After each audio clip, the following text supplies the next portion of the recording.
안녕하세요. 아침에 일찍 오셔서 교사 봉사도 하시고 또 찬양대 봉사도 하시고 또 청소도 하시고 하는 모습들 보면 참 아름답습니다. 주일날은 그 주님을 위해서 이렇게 드리는 그 특별한 날이기 때문에 여러분들이 기도하고 또 주님을 위해서 하루를 잘 드릴 수 있기를 바랍니다. 같이 잠깐 기도드리겠습니다.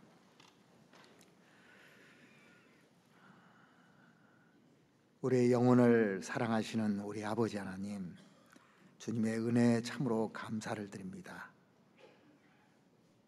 죄만 짓고 살던 저희들에게 주님께서 이 땅에 다가오셔서 우리의 모든 죄를 십자가에서 담당해 주시고 그로 말미암아 우리에게 소망을 허락해 주신 주님, 참으로 감사를 드립니다. 이 땅에서도 주님과 함께 동행하지만 천국에서 영원히 주님과 함께 살 것을 생각할 때마다 너무나 감사가 되고 또 이 땅에 있을 때 주님의 은혜에 보답하면서 저희들 살아갈 수 있도록 은혜 베풀어 주시옵기를 바랍니다. 주님의 사랑을 받은 주님의 자녀들 이렇게 함께 모여서 오늘도 말씀을 배우고자 합니다. 주님께서 꼭 필요한 말씀으로 저희들에게 채워주시고 또 우리가 그 교훈을 받고 내가 어떻게 살아가야 될지 항상 가르쳐 주시는 주님, 너무나 감사를 드립니다. 이제 내일부터 있는 대전도 집회 새로운 영혼들을 위해서 기도하고 있습니다. 이번에 말씀을 듣는 모든 분들 이 말씀을 간절한 마음으로 받을 수 있도록 도와주셔서 하나님의 이 살아있는 말씀을 통해서 꼭 구원받을 수 있도록 하나님 도와주시옵소서. 말씀을 전하시는 목사님에게도 지혜와 능력 주시고 또 담대하게 말씀을 전할 수 있도록 은혜 베풀어 주시옵기를 바랍니다. 저희들도 한 주간 동안 온전히 이 복음을 위해서 같이 기도하고 협력해서 소원을 이룰 수 있도록 주님 도와주시옵기를 바랍니다. 그래서 하나님의 역사가 일어나서 하나님께만 영광이 돌아갈 수 있도록 도와주시옵소서. 오늘 이 한 시간 주님이 함께 해주시고 또 도와주시옵기를 바랍니다. 우리를 사랑하시는 우리 구주 예수 그리스도 이름으로 기도드렸습니다. 아멘. 성경 말씀 찾으시겠습니다. 사도행전 11장 말씀을 보시겠습니다.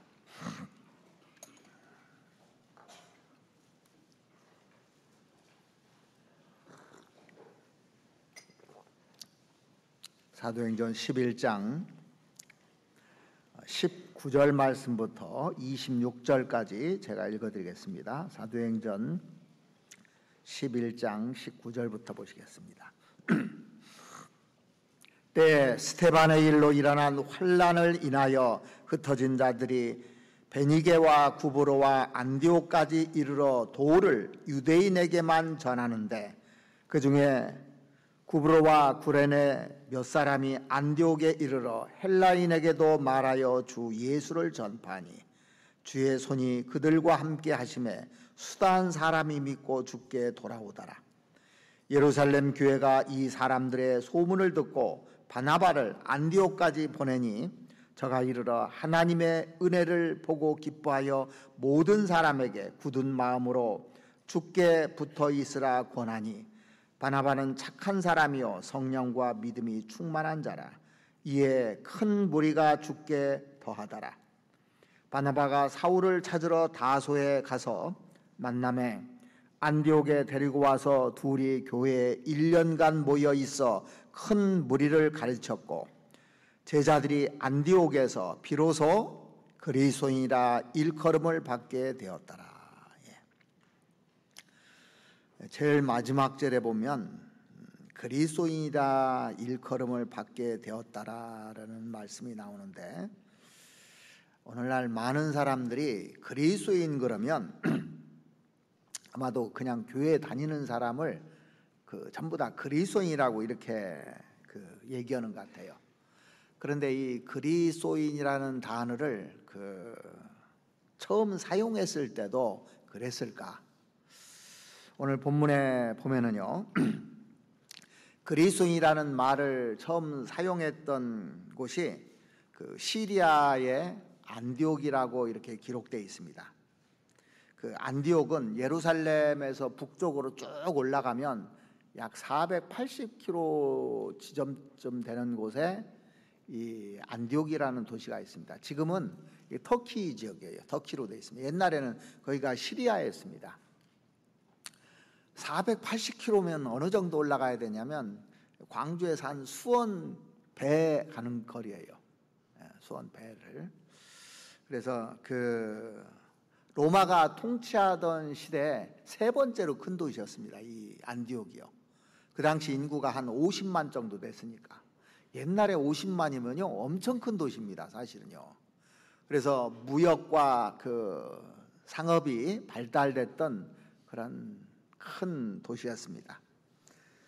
우리가 사도행전 7장을 읽어보시면 예루살렘의 정말 신실한 집사 스데반 집사가 죽게 돼요.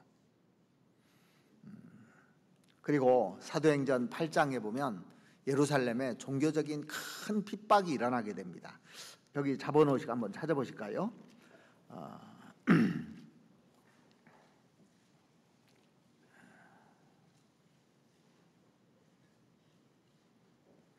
사도행전 7장부터 한번 보시죠. 7장.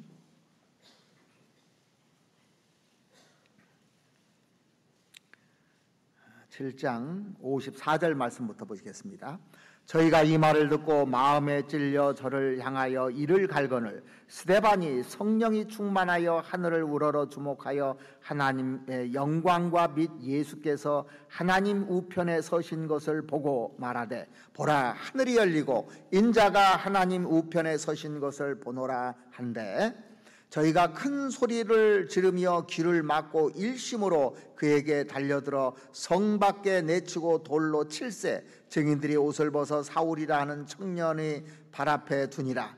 저희가 돌로 스데반을 치니 스데반이 부르짖어 가로되 주 예수여 내 영혼을 받으시옵소서 하고 무릎을 꿇고 크게 불러 가로되 주여 이 죄를 저들에게 돌리지 마옵소서 이 말을 하고 자니라. 사울이 그의 죽임당함을 마땅히 여기더라. 그날에 예루살렘에 있는 교회에 큰 핍박이 나서 사도 외에는 다 유대와 사마리아와 모든 땅으로 흩어지니라. 그래서 이 팔레스타인에 살았던 사람들이요, 유대와 사마리아와 이제는 안디옥까지 이렇게 쭉 흩어지게 됩니다. 그래서 안디옥이 새로운 선교 중심지가 됩니다. 이렇게 돼서요. 그러니까 복음을 전하니까 박해를 했는데 박해가 오히려 세계 선교의 문을 열었던 거예요. 사실은요. 그러니까 하나님은 이렇게 핍박이 오고 고난이 오는데도 뜻이 있어서 이런다는 것을 나중에 알게 돼요. 우리에게도 어떤 일이 있을 때 핍박이 오잖아요. 나중에 보면 거기에 하나님의 뜻이 들어 있었던 겁니다. 그리고 바로 여기에서 그리스도인이라는 이름이 처음으로 등장하게 됩니다. 자, 오늘 본문에 보시면 오늘 읽어드린 26절 11장 19절부터 먼저 보시겠습니다. 19절부터. 때 스데반의 일로 일어난 환난을 인하여 7장이죠. 사도행전 7장. 흩어진 자들이 8장이죠. 베니게와 구브로와 안디옥까지 이르러 도를 유대인에게만 전하는데, 자, 그래서 안디옥의 사람들이 많이 구원을 받았습니다. 그래서 22절에 보시면 예루살렘 교회가 이 사람들의 소문을 듣고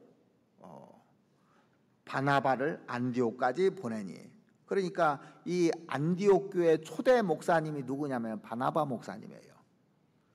사람들이 이제 그 흩어져 가지고 20절에 보시면 이렇게 돼 있잖아요. 그 중에 구브로와 구레네 몇 사람이 안디옥에 이르러 헬라인에게도 말하매.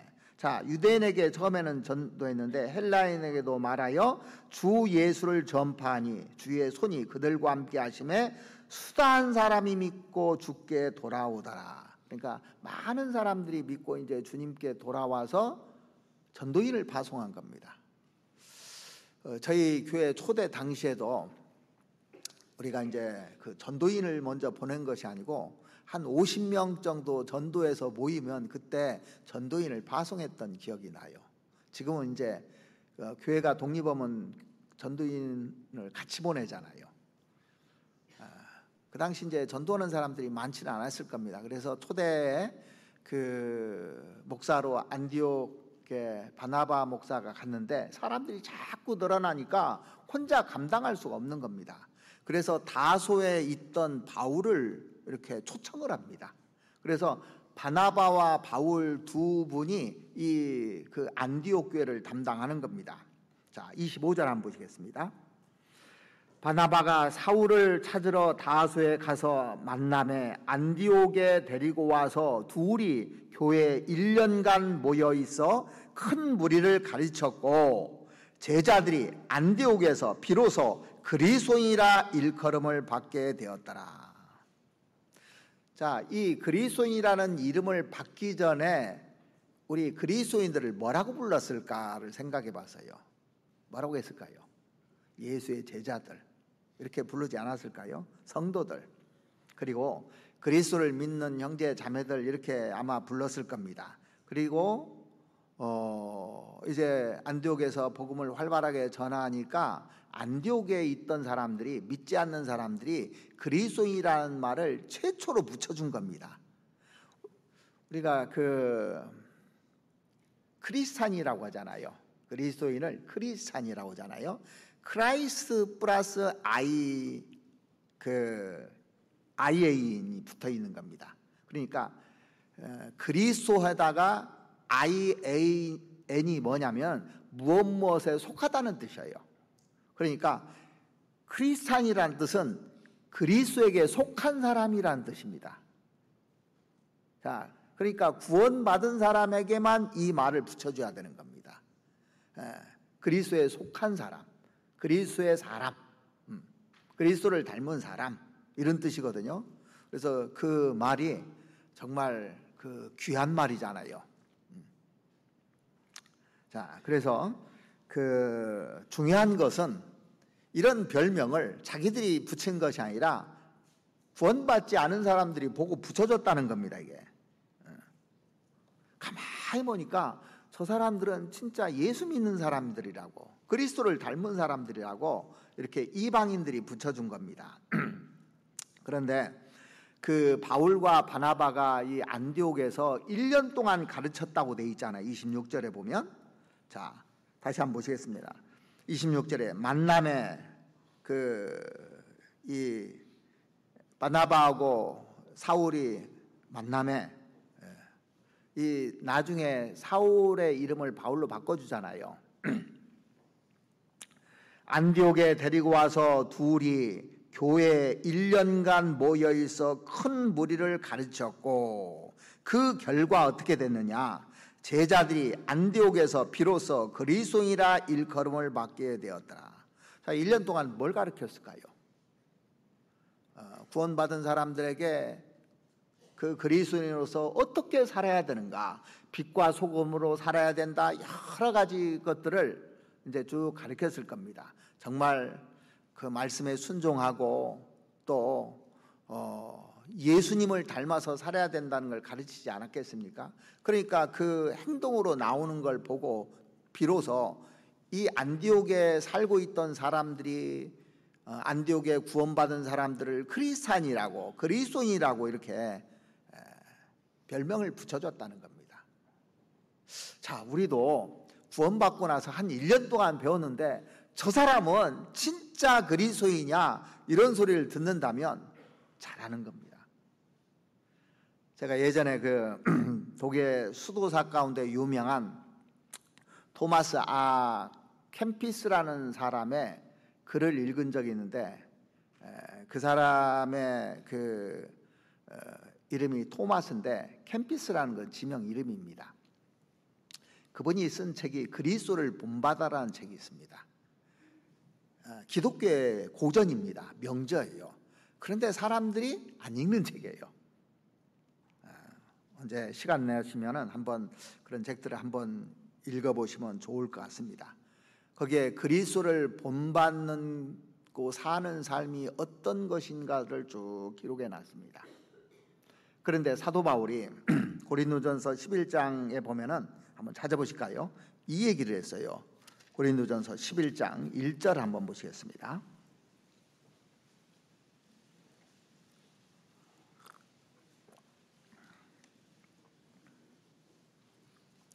내가 그리스도를 본받는 자 된 것 같이 너희는 나를 본받는 자 되라. 이 얘기는 아무나 할 수 있는 게 아니죠.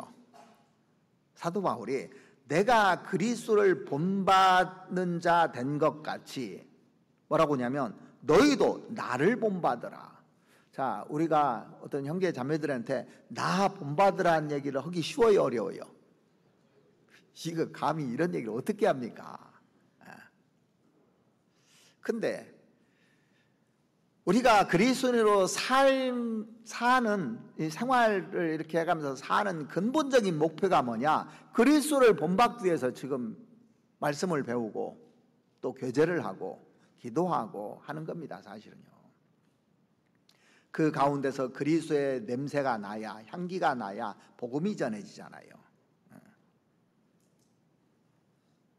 그래서 그리스도인이라는 제자라는 핵심이 뭐냐면 그리스도처럼 보여야 되는 겁니다.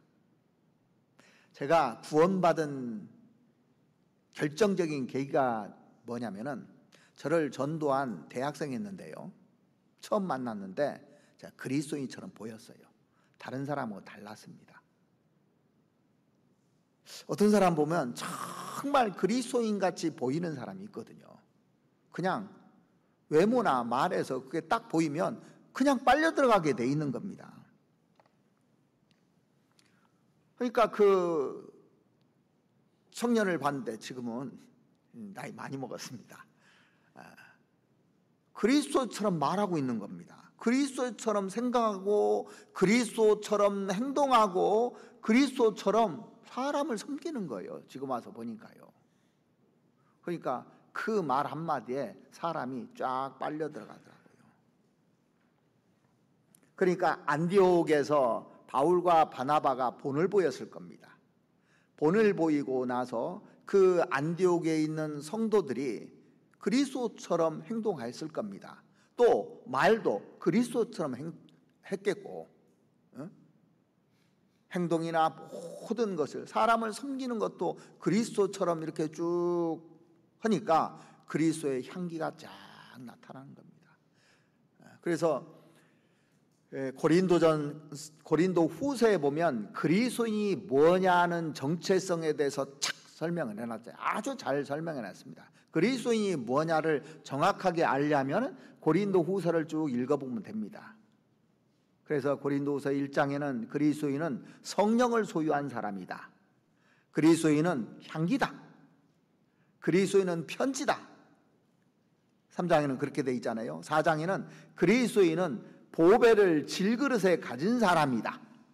그리스도인에 대해서 그리스도는 용사다 이런 얘기를 쭉 기록해 놨습니다. 왜 그 얘기를 했냐면 고린도 교회는 정말 문제가 많은 교회였습니다.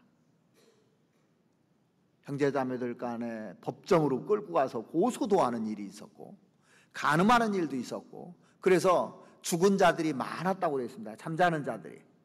징계를 받아가지고 잠자는 자들이 많은 교회고 은사는 없는 은사가 없었어요. 그 방언 은사까지 주고 별 은사를 많이 받았는데도 불구하고 사도 바울을 핍박하고 사도권도 인정하지 않고 아주 그리스도 냄새가 안 났습니다. 그럼에도 불구하고 하나님은 다시 고린도 후서를 보내주시면서 그리스도인이 뭔 줄 아느냐 해가면서 그리스도인이 뭔지를 쭉 알려주는 것이 고린도 후서입니다.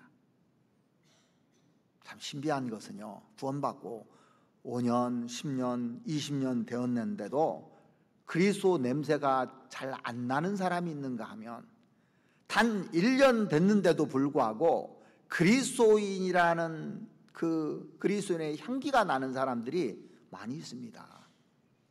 안디옥 교회는 1년 배웠는데 이렇게 그리스도인의 향기가 쭉 났던 겁니다. 그래서 단순히 교회에 나온 연수가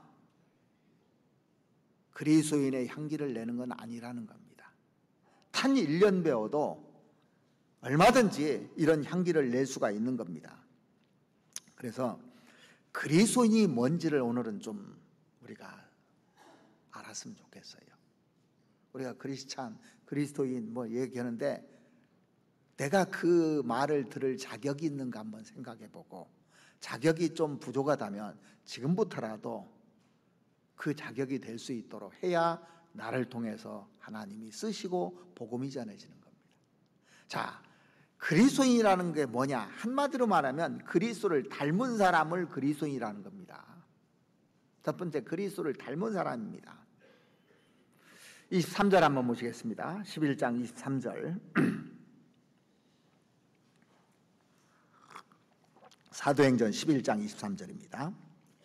사도행전 11장 23절.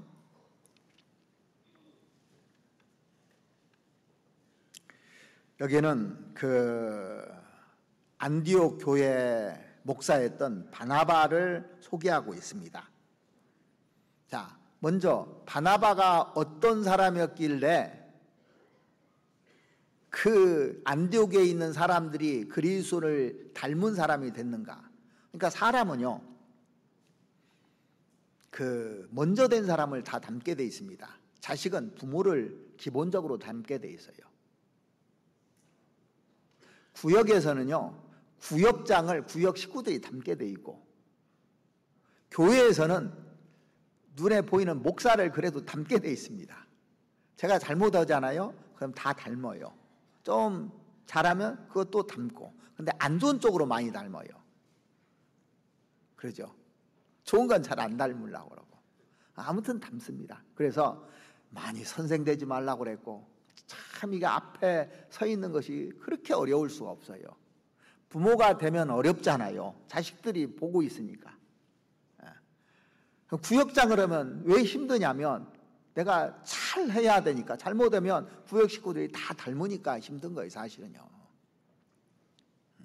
자, 여기 보시면 바나바를 소개하고 있는데 23절을 보시겠습니다. 저가 이르러 하나님의 은혜를 보고 기뻐하여 모든 사람에게 굳은 마음으로 주께 붙어 있으라 권하니. 자, 바나바가 그 외쳤던 설교가 뭐였냐면 주께 붙어 있으라는 설교를 한 거예요. 지금으로 말하면 요한복음 15장이잖아요. 구원받고 나서 교회 안에 붙어 있으라, 이 설교를 한 겁니다. 내가 정말 주님 안에 딱 잘 붙어 있는가, 교제에 잘 붙어 있는가 생각을 해야 되는 겁니다. 그런데 그 바나바의 인격을 여기 24절에 그 설명하고 있는데, 바나바는 착한 사람이요 성령과 믿음이 충만한 자라, 이에 큰 무리가 주께 더하더라. 그러니까 기본적으로 착해야 되는 겁니다, 사람이요. 그리고 성령과 믿음이 충만한 자라 그랬습니다. 먼저는 바나바가 이렇게 그리스도를 닮은 겁니다. 그리스도는 선한 분이잖아요. 죄가 없는 분이잖아요. 성령이 충만하신 분이잖아요. 그리고 성령과 믿음이 충만한 자라 그랬습니다. 오늘날 주위 사람들이 나를 보면서 그리스도를 닮은 사람이다, 그리스도는 아니어도 작은 그리스도인이라는 걸 나를 통해서 느낄까요?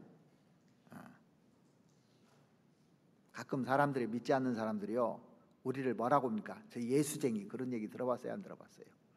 저 예수쟁이. 집안에서요 막 열심히 믿으면 저 예수쟁이가 우리 집에 와가지고 우리 집을 분란하게 만들고 하면서 할 때 그 얘기를 듣기 싫어하는 사람도 가끔 있는 것 같아요. 사실 좋은 말입니다. 예수 미친 사람이라는 거니까. 그래서 어떤 사람은 예수쟁이라는 소리를 들으면 감추고 싶어서 냄새를 안 내타는 사람도 있는데, 자, 나를 통해서 그 예수에 미친 사람, 예수쟁이, 그리스도인이라고 해야 되는데 그런 냄새가 나야 되는데 구원받은 사람에게서 돈 냄새가 나면 됩니까? 안 됩니까? 돈만 좋아해.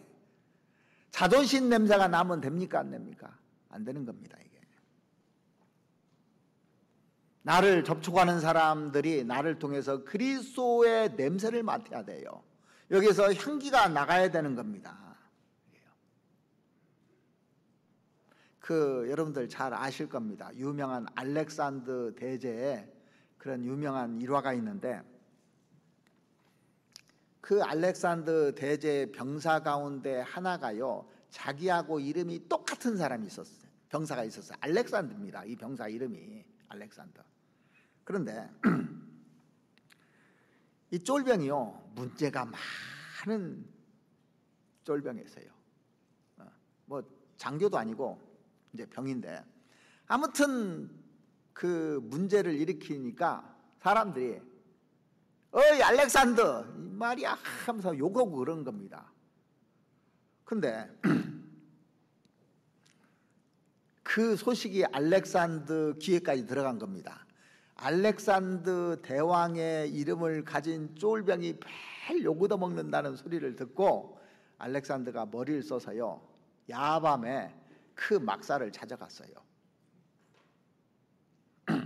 근데 그날 이 쫄병이 술에 취해가지고 이제 잠자고 있는데 엉격결에 대왕이 딱 서서 부르니까 엉격결에 일어나가지고 경례를 딱 붙이는데, 알렉산더 대왕이요, 그 쫄병에게 내 이름이 알렉산더라지? 그러니까 예, 그렇습니다. 내가 나하고 똑같은 이름을 가지고 있어서 내가 잘못할 때마다 내 이름이 욕먹는다는 걸 내가 들었다. 명령한다 그랬습니다. 내 이름을 바꿔라고. 그렇지 않으면 내 행동을 바꾸든지 둘 중에 하나 바꾸라고. 우리가 잘못 살면 주님이 그럴 거예요. 너 그리스도인이라는 이름 딱지 떼라고. 안 그러면 행동을 바꾸든지.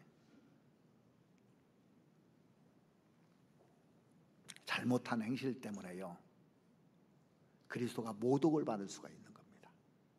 많은 사람들이 예수를 안 믿는 이유 중에 하나가 뭡니까? 그 예수 믿는 놈들 뭐 해가면서 욕하는 걸 제가 많이 들었거든요. 사기꾼, 뭐 그런 사람이 예수를 믿는다고? 내가 그래서 안 믿어. 이런 얘기 들을 때마다 정말 마음이 슬퍼요. 내 하나 행동을 잘못을 함으로 말미암아서 다른 사람들의 비난의 대상이 되고 전도 받을 사람이 못 받고 한다면은 정말 이거 큰 죄거든요, 사실은요. 그래서 우리가 조심하고 또 조심하는 것이 중요한 겁니다.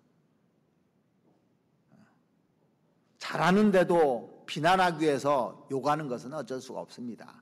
예수님도 그랬고 사도 바울도 그렇고 믿음의 선진들이 그런 욕을 먹는 것은 상으로 갚아줍니다. 근데 내가 잘못해가지고 나 때문에 문제가 된다면 이건 책망받는 일이거든요.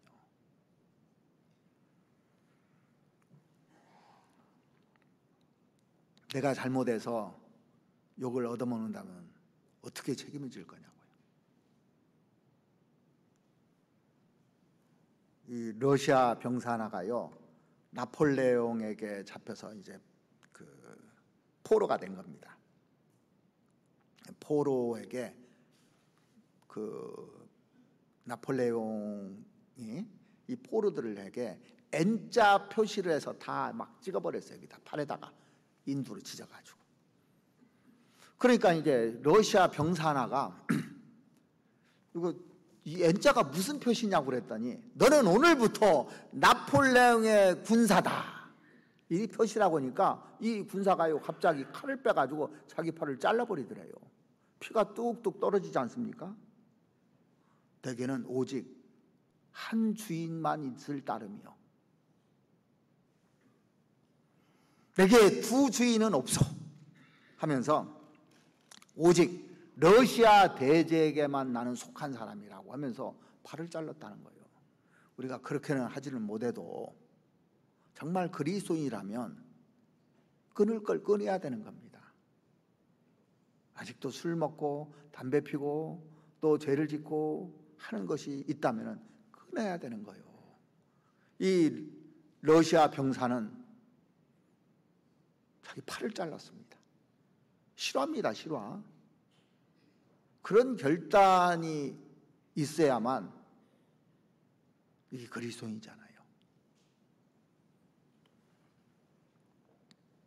저와 여러분들에게 생명을 주셨다면 누구에게 속한 겁니까? 우리는 오직 주님에게만 속한 사람들입니다. 이게. 그래서 나를 통해서 그리스도의 냄새가 나야 되고 향기를 쫙 품어야 되는 겁니다. 우리 믿음의 그 선배들을 이렇게 쭉 보십시오. 어떤 선택을 했는가? 어린 나이에도 다니엘의 세 친구가 어떤 선택을 하면서 살았는가? 요셉이 어떤 선택을 하면서 살았는가? 다윗이 어떤 선택을 하면서 살았고, 이런 것들을 우리가 정말 본받아야 되는 겁니다. 그리스도인이라면 최소한 그리스도처럼 말을 하고 행동을 하고 섬길 수 있고 1년만 배워도 충분히 가능해요. 10년, 20년, 30년 배웠다고 향기가 나는 건 아닙니다. 그래서 내 입에서 주 예수보다 귀한 것은 없네라는 찬송을 하잖아요. 그럼 그렇게 살아야 되는 겁니다. 그래서 그리스도인이라는 것이 뭐냐? 그리스도를 닮은 사람이 그리스도인이라는 이름을 들을 수가 있는 겁니다. 자, 그리고 그리스도인이라는 사람은 그리스도인이 뭐냐? 그리스도인은 그리스도를 전파하는 사람입니다. 그리스도를 전파하는 사람이 그리스도인이죠. 그리스도를 전파하지 않는 사람이 그리스도인이라고 할 수 있습니까? 자, 오늘 본문의 그 11장 19절 한번 보시죠. 때 스데반의 일로 일어난 환난을 인하여 흩어진 자들이 베니게와 구보로와 안디옥까지 이르러 도를 유대인에게만 전하는데 그 중에 구보로와 구레네 몇 사람이 안디옥에 이르러 헬라인에게도 말하여 주 예수를 전파하니. 자, 이 그리스도인이라고 그 안디옥 사람들이 이름을 져줬는데 왜 그리스도인이라고 했냐면 그리스도를 전파하니까 그리스도인이라고 하는 거예요. 그렇죠? 그리스도를 전파하기 때문에 우리가 마음에 가득한 것이 입으로 나오게 되어 있습니다. 마음에 가득한 것이. 그래서 언어를 보면 그 사람을 알 수 있어요. 그 사람이 쓰는 언어가 관심사가 뭔가 보면 그 사람이 어떤 사람인지를 금방 알 수 있습니다. 뭐였다면 자기 사업 얘기만 하는 사람은 사업하는 사람입니다. 이 사람은 그리스도인이 아니고 뭐였다면 어떻게 사람 건질 생각, 사람 세울 생각, 이 그리스도인이잖아요. 이거는요. 그리스도를 전파하니까요. 그래서 내가 무슨 말을 하는지 한번 쭉 보십시오. 하루 중에 무슨 말을 제일 하고 무슨 생각을 하면서 살아가는가.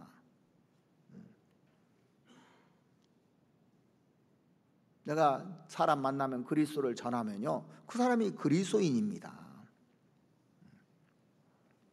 그래서 여기 보면 주 예수를 전파하니 그렇게 되어 있습니다. 전파. 자, 우리가 복음 전하면 믿지 않는 사람들이 뭐라고 합니까? 요즘 경기도 어렵잖아요.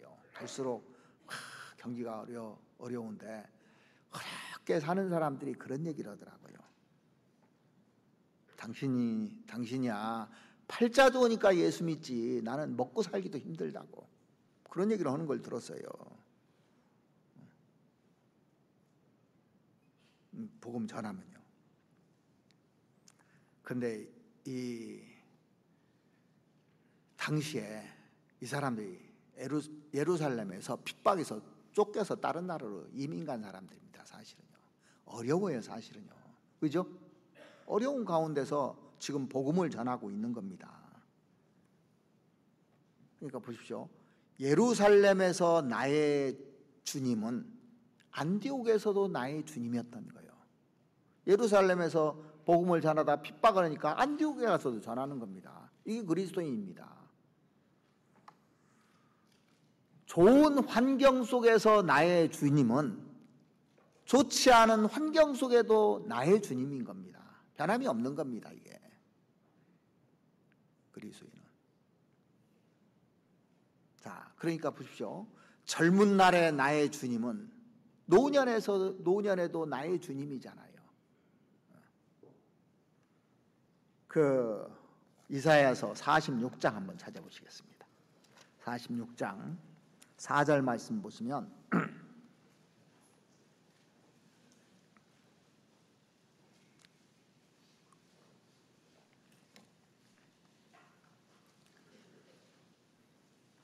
(46장) 3절부터 보시겠습니다. 3절부터 야곱 집이여 이스라엘 집에 남은 모든 자여 나를 들을지어다. 배에서 나무로부터 내게 안겼고 태에서 나무로부터 내게 품기운 너희여 너희가 노년에 이르기까지 내가 그리하겠고 백발이 되기까지 내가 너희를 품을 것이라. 내가 지었은즉 안을 것이요 품을 것이요 구하여 내리라. 그러니까 나를 태어나서부터 나를 안아주고 품어주었던 주님이 노년이 되고 백발이 될 때까지 품어주고 안아주고 할 거라고 분명히 돼 있어요. 그러니까 젊은 날에 내가 주님을 이렇게 섬기고 복음을 전했는데 나이 먹어서 똑같은 겁니다. 하나님 편에 볼 때는 우리가 애기예요, 애기. 왜냐하면 하나님 그 나이가 몇 살입니까? 몰라요, 우리가. 그러니까 그 편에서 우리를 보면 아무리 나이를 먹어도 우리 애기로 보는 거예요. 그러니까 부모가 자식을 어렸을 때부터 이렇게 키우잖아요. 나이 먹어도 애기예요. 그러죠? 시집가도 애기고. 우리 그렇게 보잖아요. 마찬가지로 하나님이 우리를 그렇게 보시는 겁니다. 하나님은 어릴 때도 나를 안아주고 품어주고 나이 먹어서도 안아주고 품어주고 그러니까 변하면 안 된다는 거예요. 한때는 내가 복음을 잘 전했는데 이제 나이 먹어서 복음을 안 전하면서 유행하는 말이 있습니다. 고목나무에는 꽃이 안 핀다고. 그거 다 핑계대고 싶어서 위로받고 싶어서 하는 얘기예요. 갈렙은 85세에 이 산지를 내게 달라고 여호수아에게 얘기하잖아요. 나이 먹으면 하나님 안 쓰십니까? 지혜가 더 많아요, 나이 먹으면요. 그래서 우리가 어디서든지 주 예수를 전파해야 되는 겁니다. 예수는 그리스도라는 것을. 그래서 그리스도인이라는 건 뭐냐면 예수를 전하는 사람이 그리스도인입니다. 좋을 때만 전하는 것이 아니고 정말 어려운 환경에서도 바울이 복음 전하는 거 봐봐요. 사도행전 28장에 보면은 아그리빠 왕에게 가서 전도하는 내용 여러분들 잘 아시죠? 한번 찾아보실까요? 사도행전 26장에 나오죠. 26장. 사도행전 26장. 26장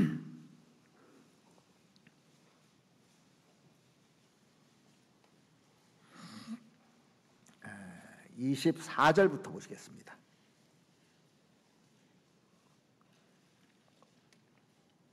바울이 같이 변명하며 베스도가 크게 소리하여 가로되 바울아 내가 미쳤도다. 내 많은 학문이 너를 미치게 한다 하니 바울이 가로되 베드소 각하여 내가 미친 것이 아니요 참되고 정신 차린 말을 하나이다. 왕께서는 이 일을 아시기로 내가 왕께 담대히 말하노니 이 일에 하나라도 아시지 못함이 없는 줄 믿나이다. 이 일은 한편 구석에서 행한 것이 아니로소이다. 아그리빠 왕이여 선지자를 믿으시나이까? 믿으시는 줄 아나이다. 아그리빠가 바울더러 이르되 뭐라고 있는지 한번 보시죠. 내가 적은 말로 나를 권하여 그리스도인이 되게 하려 하는도다. 여기 아그리빠 왕이 바울한테 내가 나한테 적은 말로 전해서 나 그리스도인 만들라고 하지? 너 그리스도인이라고 인정해 준 거예요. 그죠? 사도 바울을 그리스도인이라고 누가 인정해 줬습니까? 아그리빠 왕이 인정해 준 거예요. 자, 그런데 교회를 이렇게 다니는 사람들이 이렇게 그리스도를 전하지 않는다면 누가 그리스도인이라고 하겠느냐고요.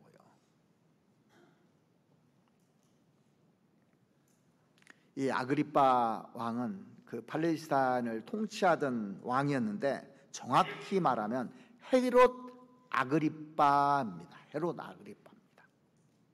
우리가 성경에 보면 헤롯이 나오죠. 헤롯 대왕 나오잖아요. 예수님 당시에 그 예수님 죽이려고 했던 헤롯 대왕이 나오는데 이 헤롯 아그리빠는 그 헤롯 대왕의 손자입니다. 헤롯 아그리빠 왕이. 그래서 BC 34년에서 44년까지 팔레스타인을 통치했던 지도자인데 이 시대 사도 바울이 잡힌 거예요. 아그리빠 왕에게 잡혀서서 지금 신문을 받고 있는 겁니다. 신문을 받고 있는데 복음 전하고 있는 겁니다. 지금요. 자기 이제 재판하는 사람한테 복음 전하는 겁니다. 그러니까 좋은 환경에서만 전한 것이 아니고 이런 환경에서도 때를 얻든지 못 얻든지 항상 힘쓰라오는데 바울이 이렇게 그 예수 믿으라고 지금 전도하고 있는 겁니다. 그러니까 아그리빠 왕이 그랬잖아요. 내가 적은 말을 가지고 나를 그리스도인 되게 하려고 하는구나. 여기서 그리스도인이라는 말을 썼잖아요. 29절에 바울이 가로되 말이 적으나 많으나 당신뿐 아니라 오늘 내 말을 듣는 모든 사람도 다 이렇게 결박한 것 외에는 나와 같이 되기를 하나님께 원하노이다 하니라.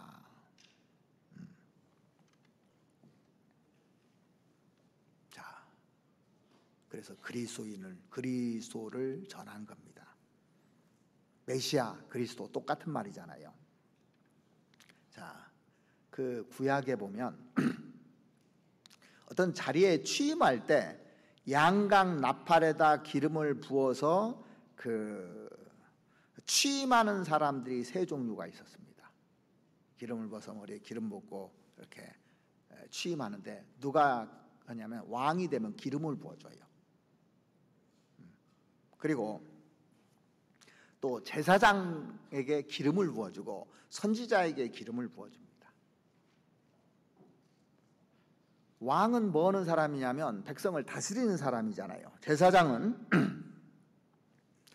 죄 문제를 다스리는, 죄를 해결하는 죄 문제를 다스리는 사람이고, 그 다음에 선지자는 진리를 가르치던 사람이 있습니다. 근데 메시아가 어떻게 오신다고 했냐면 왕으로 오시고 제사장으로 오시고 선지자로 오신다고 구약에 나와 있어요. 그래서 이스라엘 사람들이 선지자가 나타나면 저분이 메시아인가 그랬습니다. 그런데 왕은 아니거든. 그러니까 이 세 가지를 다 갖춘 분이 오셔서 우리의 모든 문제를 해결해 주신다고 이스라엘 사람들은 메시아를 기다렸던 겁니다.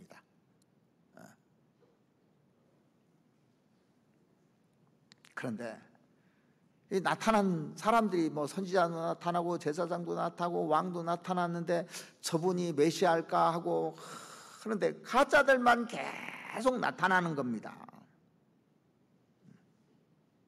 그들은 이 세 가지를 충족할 메시아를 고대하고 있었어요.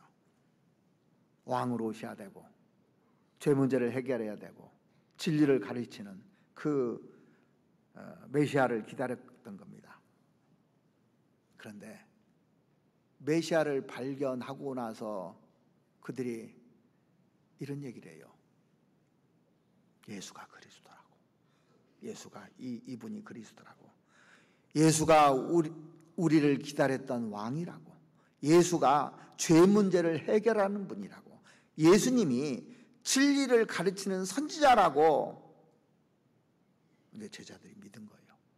그 당시 사람들이 그리스도를 믿은 겁니다. 우리도 예수님을 통해서 예수님이 만왕의 왕이시잖아요. 우리 죄 문제를 해결해 주신 분이잖아요. 그리고 우리를 진리로 가르쳐 주신 분이잖아요. 메시아를 만난 겁니다. 그러니까 우리도요.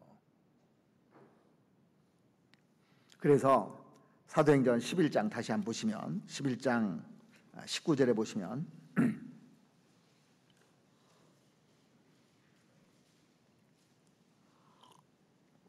때 스데반의 일로 일어난 환란을 인하여 흩어진 자들이 베니게와 구보로와 안디옥까지 이르러 도를 유대인에게만 전하는데, 처음에 이 제자들이요 그 안디옥에까지 올 때 그 유대인들에게만 전했습니다. 왜냐하면 최초 그리스도인들은 유대인들이었거든요, 전부 다. 그래서 유대인들에게만 이렇게 쭉 전한 겁니다. 한국 사람들도요 외국에 가잖아요. 그러면 먼저는 한국 사람들한테 전도해야 돼. 한국 사람들이 있으면 먼저. 외국 사람 만나면 말도 못하고 힘들잖아요. 그런데 안디옥에 와서 전도의 대상이 획기적으로 바뀝니다. 20절 보시면 그 중에 구브로와 구레네 몇 사람이 안디옥에 이르러 헬라인에게도 말하여 주 예수를 전파하니. 안디옥에 와서 비로소 누구에게 전도하기 시작했냐면 이방인들에게 전도하기 시작한 겁니다. 헬라인은 유대인이 아니죠. 이방인들에게 전도하기 시작합니다. 그 결과 어떻게 됐냐면 21절에 주의 손이 그들과 함께 하심에 수단 사람이 믿고 죽게 돌아오니라. 그래서 안디옥이 세계 선교의 시발점입니다. 사실은요. 선교.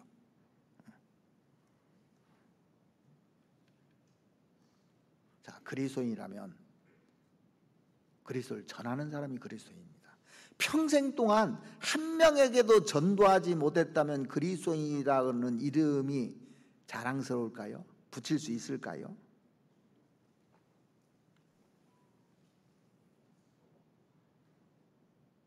내가 전도하지 않는데 내가 그리스도인이라는 말을 들으면 이게 문제가 있는 겁니다. 그리스도인이라는 것은 그리스도를 전하는 사람입니다.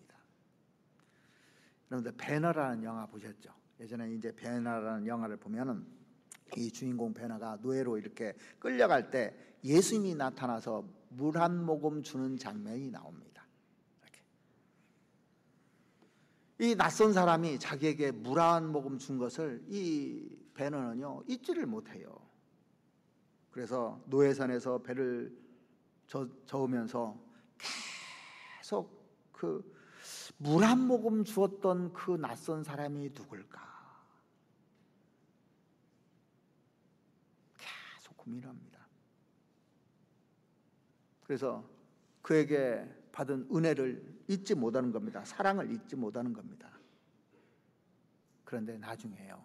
자기에게 물 줬던 분이 십자가에 못 박히는 예수 그리스도라는 걸 알게 돼요.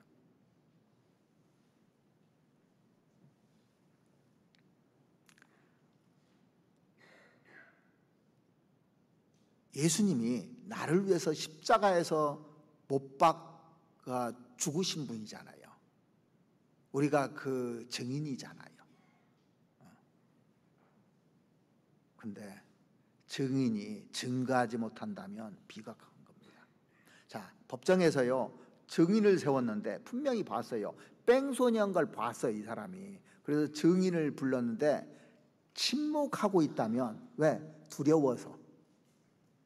혹시 보복이나 당하지 않을까 두려워서. 많은 사람들이 보고도요 신고를 안 한답니다. 왜? 불려가서 증인해야 되니까. 비겁한 겁니다. 한 가정이 망하는데 뺑소니 때문에. 나를 위해서 죽으신 예수님을 모른다고 한다면 비겁한 거잖아요. 나에게 생명을 주셨는데도 그것을 전하지 않는다면 비겁한 침묵입니다. 그래서 우리가 주님의 사랑을 받고 나서도 전하지 않는다면 하나님 편에서 볼 때는 배신자처럼 느껴질 거 아닙니까? 나를 위해서 죽었는데. 그래서 그리스도인이라는 게 뭐냐? 그리스도를 전해야 되는 겁니다. 그게 그리스도인이에요. 전하지 않으면 그리스도인이라고 할 수가 없는 겁니다. 지금 구원받고 나서 몇 년이 돼 있는데도 입 한번 열어보지 못하고 나를 통해서 열매가 없다면 누가 나를 그리스도인이라고 하겠습니까? 그래서 그리스도인은 그리스도를 전하는 사람이에요. 마지막으로 그리스도인이 뭐냐? 그리스도를 위해서 고난받는 사람입니다.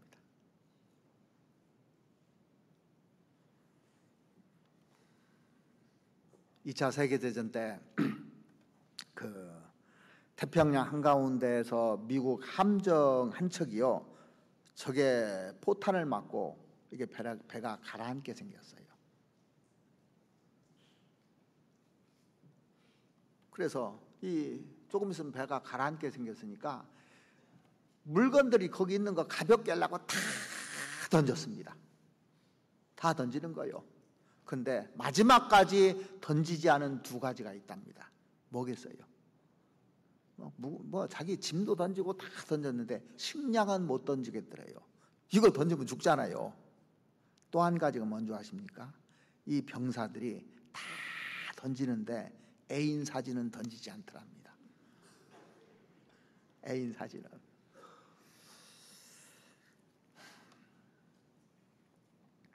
마지막까지 붙들고 싶은 게 뭔지 아십니까? 사랑하는 사람의 모습입니다. 마지막까지 붙들고 싶은 것이. 우리가 다 버려도 버릴 수 없는 게 뭡니까? 그리스도는 못 버려요. 다 버려도. 그건 그리스도인이 아니죠. 어떤 사람이 가진 사랑의 순도를 이렇게 측정할 수 있다면, 순도는 어떻게 측정한 줄 아십니까? 고난을 받아보면 알아요. 평상시에는 이 사람이 어떤 사람인지 잘 모릅니다. 그런데 어려움이 딱 닥치면 금방 드러나요. 위기 상황에 되면은 벌써 틀려요. 말이 틀리고 행동이 틀리고 다 달라집니다. 평상시에는 잘 모릅니다. 이게. 그러니까 그리스도인이라고 하는데 고난을 받지 아니하면, 불 속에 들어가지 않으면 그걸 측정할 수가 없는 겁니다. 내가 주님을 사랑한다고요? 고난 속에 들어갔는데도 사랑하면 사랑하는 거예요. 내가 교회를 사랑한다고요? 교회를 위해서 헌신하고 피땀 흘려본 경험이 없는 사람이 교회를 사랑하는 건 아닙니다. 평화시에는 잘 모릅니다. 위기 때 알아보는 거예요. 이 본문에 보면은 이스라엘 사람들이 처음에 고난받는 모습을 여기 볼 수가 있는데 19절 한번 보시죠. 19절, 11장 19절. 때 스데반의 일로 일어난 환난을 인하여, 환난이 나오죠. 흩어진 자들이 베니게와 구보로와 안디옥까지 이르러 도를 유대인에게만 전하는데, 자, 이들은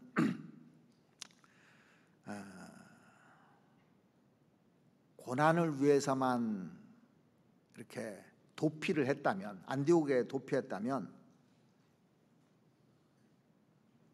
절대 전도하지 않을 겁니다. 근데 그리스도인은 고난이 당해도 그리스도를 전파하게 돼 있어요. 이게.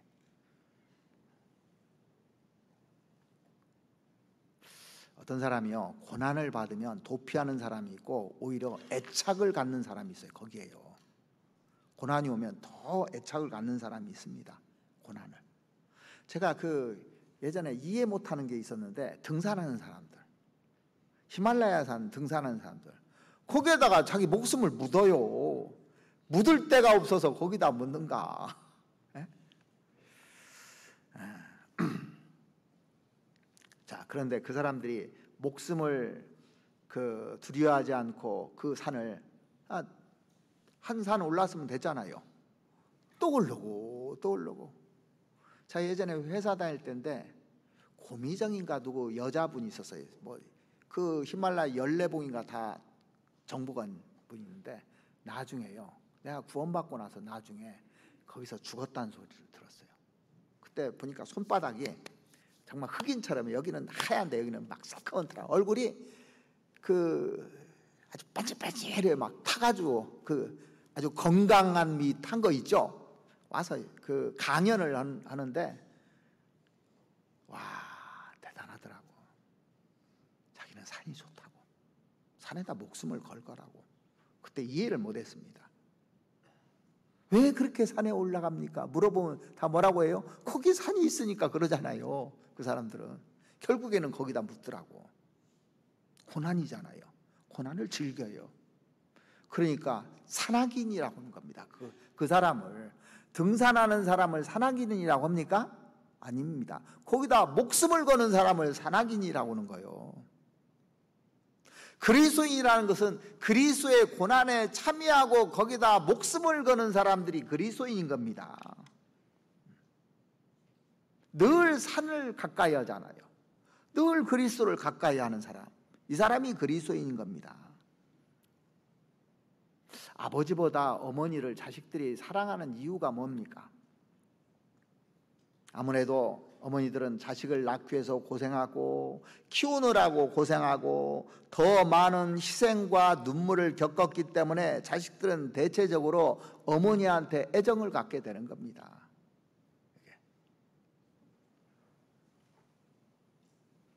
우리가 주님 사랑하기를 진정 원하십니까? 그러면 주님을 위해서 고난받아 보십시오. 교회를 사랑하기를 진정 원하십니까? 교회를 위해서 고난을 한번 받아보십시오.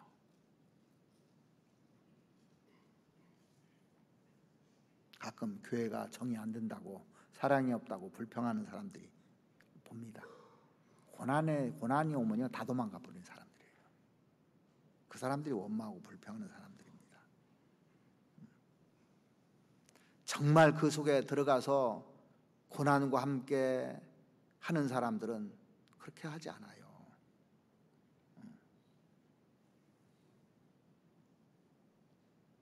주님은 고난 속으로 들어오셨잖아요. 우리를 사랑해서요. 그러니까 우리에게 불평을 하냐고요.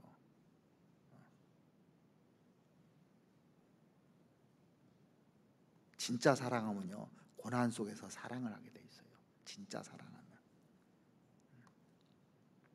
그래서 신앙생활하면서 헌신하지 않는 사람이 교회를 사랑하는 사람은 없는 겁니다. 자식에게 헌신한 사람이요 자식을 사랑하는 거예요.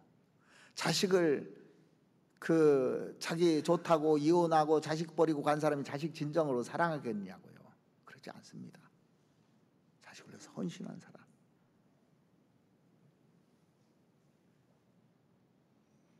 자, 사랑하는 사람은 관심을 가지고 또 하나라도 놓치지 않으려고 그러고 이렇게 합니다. 진짜 교회를 사랑하는 사람은 한마디 한마디 교회가 하는 얘기를 듣고 광고도 잘 듣습니다. 사랑하는 사람은요. 말씀이 끝나기 전에 바람과 같이 사라지는 사람들 보면은 바람과 같이 사라지다는 영화를 너무 좋아하는 사람들이 아닌가 싶은 생각이 들어요. 하도 해가지고 제가 뒤에다가 우리 형제님한테 좀 피켓을 들고 서 있으라고 제가 부탁을 드렸어요.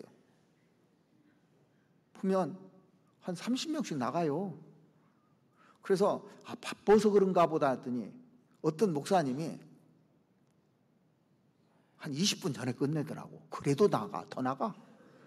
아, 이거는 아니구나. 바빠서 나가는 것이 아니고 습관이구나. 관심이 없구나.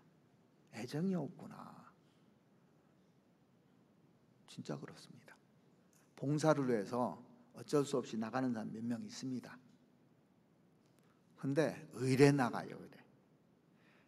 여러 번 얘기했습니다.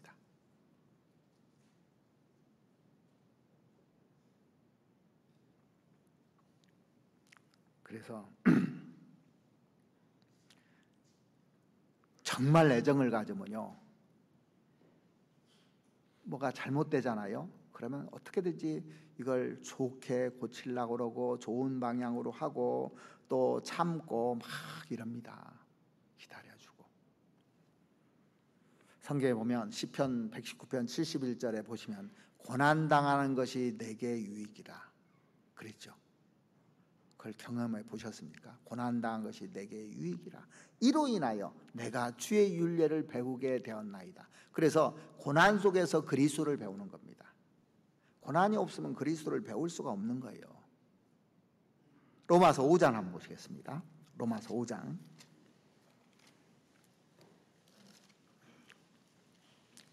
로마서 5장 3절입니다.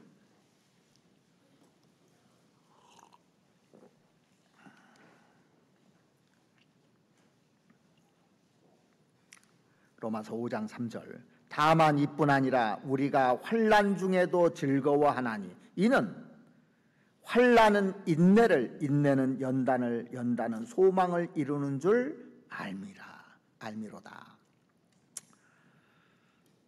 그래서 내 속에서 그리스도를 위해서 고난받은 흔적이 있는가 쭉 찾아봐야 되는 겁니다.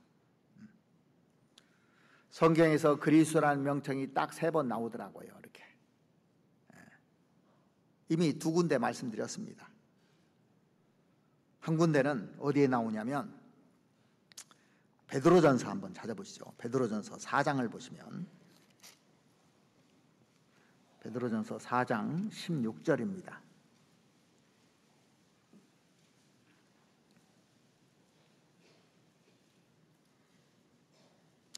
만일 그리스도인으로 고난을 받은 즉 부끄러워 말고 도리어 그 이름으로 하나님께 영광을 돌리라. 그러니까 그리스도인으로서 고난을 받는 것은 하나님의 영광과 연결되어 있는 겁니다. 그래서 그리스도인이 누구냐? 그리스도를 위해서 고난받는 사람이 그리스도인입니다. 전쟁이 일어났어요. 전쟁을 해서 아군이 적군을 이겨서 승리를 했습니다. 그러면 최고의 명예는 누군지 아십니까? 목숨을 걸고 싸운 사람이에요. 목숨을 걸고 싸우다 죽은 사람이 가장 큰 훈장을 받습니다. 영광입니다. 그런데 전쟁이 끝났는데 이제 최고로 불명예가 찍히는 사람이 뭐냐면 전쟁을 때 도망간 사람입니다. 고난의 자리에 서기를 거절했던 사람. 전쟁이 딱 터지면 도망가는 사람이 꼭 있고 거기에 적극적으로 자기 목숨을 다해서 헌신을 다해서 하는 사람이 있어요. 우리가 교회적으로 어려울 때 건축도 하잖아요. 건축 헌금도 하고 하지 않습니까? 그때 같이 고난에 동참하는 겁니다. 그런 사람이 명예상을 받고 그때 빠진 사람이 있어요. 빠져나가는 사람. 불명예스럽게 되는 겁니다. 그리스도인이라고 붙여주기가 어려운 거예요.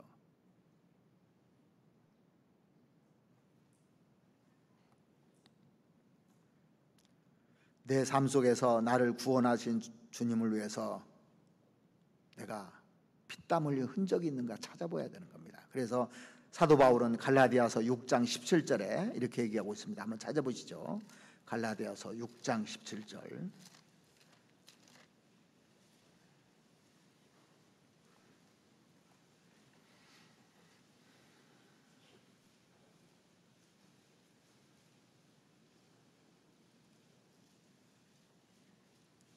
이후로는 누구든지 나를 괴롭게 말라. 내가 내 몸에 예수의 흔적을 가졌노라. 자, 사도 바울은요, 내가 내 몸에 예수의 흔적을 가졌다는 얘기가 예수와 함께 예수님의 고난에 참여했다 그런 얘기예요. 그러니까 내가 교회당 짓는데 흔적이 있는가? 교회에 어려운 일이 있을 때 내 흔적이 있는가? 이거 찾아봐야 되는 겁니다. 흔적이 있어야 돼요. 그래서 오늘 그 본문에 나타난 그 안디옥에 가 있던 이 형제자매들, 예루살렘에서 핍박해서 안디옥에 와서 신앙생활을 이 형제자매들, 스테반의 일로 일어난 환난을 인하여 그랬습니다. 만약에 환난 때문에 도망갔다면 거기서 전도 안 해요. 편안하게 숨어서 살지. 거기서도 전도하잖아요. 이게 그리스도인입니다. 고난 가운데서도 여전히 전도하고 있는 겁니다. 그러니까 예수님이 나를 위해서 고난을 당하시는데 내가 침묵할 수 있겠느냐 이거예요. 침묵해서는 안 되는 겁니다. 예수 그리스도를 전하는 사람이 그리스도인입니다. 예수 그리스도를 담고 예수 그리스도를 전하고 예수 그리스도의 고난에 참여하는 사람들이 그리스도인 겁니다. 우리가 그렇게 삶을 살고 있는지 한번 보십시오. 이 바나바라는 사람은 착한 사람이요, 성령과 믿음이 충만한 사람이라고 되어 있고, 이 사람이 어떤 사람이냐면요, 사도행전 4장에 보면 이렇게 기록되어 있습니다. 사도행전 4장 36절을 보시겠습니다.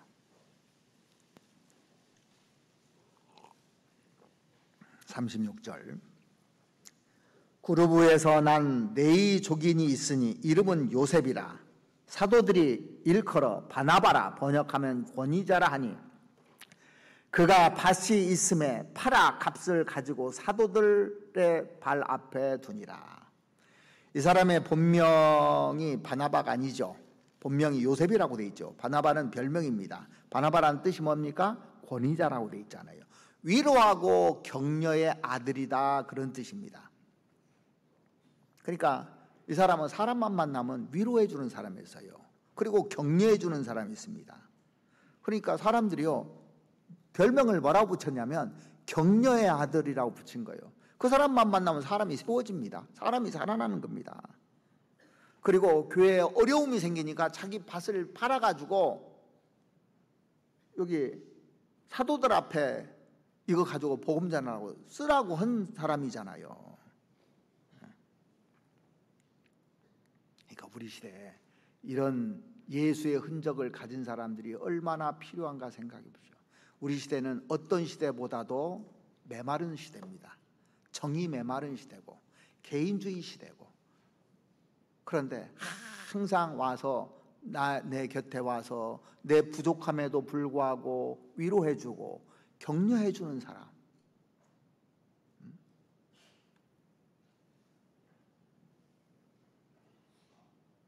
옆에 있기만 해도 행복하죠. 그 사람이 있다는 자체만 해도. 그런데 사람들을 비판하고 또 헐뜯고 꽈배기처럼 말을 막 꽈서는 사람들도 간혹 있죠. 이게 그리스도인의 모습일까요? 우리 교회는 그런 사람이 없기를 바라고 없습니다. 좋은 교회예요. 이 바나바를 보면서 참 멋있는 사람이다 생각을 많이 해봤어요. 참 멋있다. 그리스도인으로서 참 멋있는 그리스도인이다. 사람들을 만날 때마다 사람들을 세워주고 격려해주고, 또 기회만 있으면 자기 지갑 여는 사람이 있어요. 그렇죠? 기회만 있으면 자기 지갑을 열어서 손대접도 하고 식사 대접도 하고 사람을 세우기 위해서 그러는 사람. 그리고 이 젊은 사도 바울이 있잖아요. 젊었습니다. 그때 사도 바울을 믿어주는 겁니다. 격려해주고 세워졌던 사람입니다. 바나바가 없었으면 사도 바울은 존재를 안 해요. 처음에 구원받았을 때 사람들이 다 싫어했잖아요. 우리 교회에 들어와가지고 명단 가지고 죽이려고 하는 사람 아닌가. 왜 그러냐면 사울이 원래는 스데반 죽일 때 가편투표를 한 사람이고 외국성까지 가서 예수 믿는 사람들 잡아다 죽인 사람이 이 교회에 왔으니 저거 가짜 아닌가, 속여가지고 그리스도인이라고 속여가지고 우리들 명단 빼가지고 죽이려고 하는 사람이 아닌가. 이럴 때 바나바가 인보증을 쓴 거예요. 그래서 사도 바울이 위대하게 된 겁니다. 바나바 없는 사울은 있을 수가 없습니다. 믿어주고 격려해주고 세워줬던 사람, 그리고 때가 되니까 미련 없이 물러갔던 사람. 멋있습니까? 멋이 없습니까? 정말 멋있어요. 모세 옆에 여호수아 갈렙이 있었습니다. 그런데 정말 젊었을 때 모세를 도와서 열심히 일했는데 모세가 여호수아 갈렙을 얼마나 사랑해주고 격려해줬습니까? 그리고 모세가 이제 죽고 여호수아를 세웠습니다. 근데 갈렙이 나이가 많아요. 근데 가나안 땅에 들어가서 갈렙이요 여호수아를 계속 도와준 겁니다. 묵묵하게 얘기 한마디 없이. 안 나오잖아요, 갈렙에 대해서.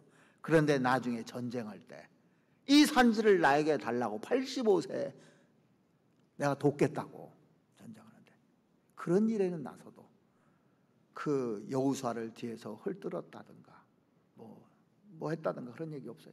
정말 멋있는 사람입니다.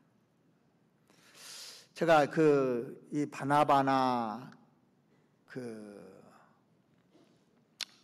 이 여호수아나 갈렙 이런 걸 쭉 보면서요, 예전에 피천득 선생이 인연이라는 책에 맛과 멋을 제가 메모해 놓은 게 있어요. 그것이 생각나더라고요. 그래서 제가 내가 카피해 왔습니다. 한번 읽어드릴게요. 참 이 글을 읽을 때마다 마음에 참 감동이 돼요. 맛과 멋. 맛은 감각적이요, 멋은 정서적이다. 맛은 적극적이요, 멋은 은근하다. 맛은 생리를 필요로 하고 멋은 교양을 필요로 한다. 맛은 정확성이 있고 멋은 파격에 있다. 맛은 그때뿐이요, 멋은 여운에 있다. 맛은 얕고 멋은 깊다. 맛은 현실적이요, 멋은 이상적이다. 정욕 생활은 맛이요, 플라토닉 사랑은 멋이다. 그러나 맛과 멋은 반대어는 아니다. 사실 그 어원이 같을지도 모른다. 맛있는 것의 반대는 맛없는 것이고 맛있는 것의 반대는 맛없는 것이지 맛과 멋은 반대되는 것이 아니다. 맛과 멋은 리얼과 낭만이 같이 아름다운 조화를 이루는 것이다. 그러나 맛만 있으면 그만인 사람도 있고 맛이 없더라도 멋만 있으면 사는 사람이 있다. 맛은 몸소 체험을 해야 하지만 멋은 바라보기만 해도 된다. 맛에 지치기 쉬운 나는 멋을 위하여 살아간다. 얼마나 멋있어요. 이 글을 보면서 참 멋있다. 멋있는 글을 읽으면서도 멋있다고 느끼지 못하는 사람은 정말 문제입니다. 그렇죠? 정말 문제죠. 멋있는 글을 읽었으면 멋있다 그래야 되잖아요. 자, 그래서 우리도 형제자매들 중에 맛있는 사람이 있고 멋있는 사람이 있어요. 멋있는 사람 어때요? 바라보기만 해도 행복해요.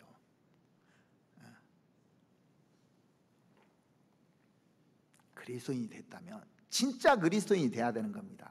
우리가 그리스도인이라면 진짜 그리스도인 한번 돼보자고요. 그리스도를 닮아야 되는 겁니다. 그리스도를 전해야 되는 겁니다. 그리스도를 위해서 고난을 받아야 되는 겁니다.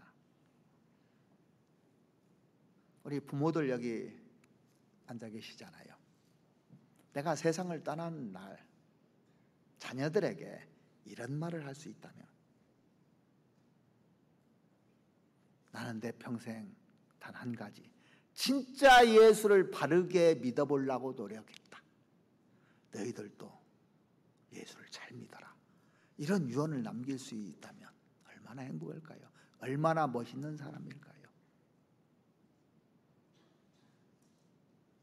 그렇게 한번 살아봅시다. 같이 기도드리겠습니다. 우리를 사랑하시는 우리 아버지 하나님, 주님께서 우리를 구원해 주셔서 그리스도인 만들어 주셨는데 우리가 그리스도인으로서 살아가고 있는지 우리의 정체성을 다시 한번 점검해 보는 그런 귀한 시간을 주심에 참으로 감사를 드립니다.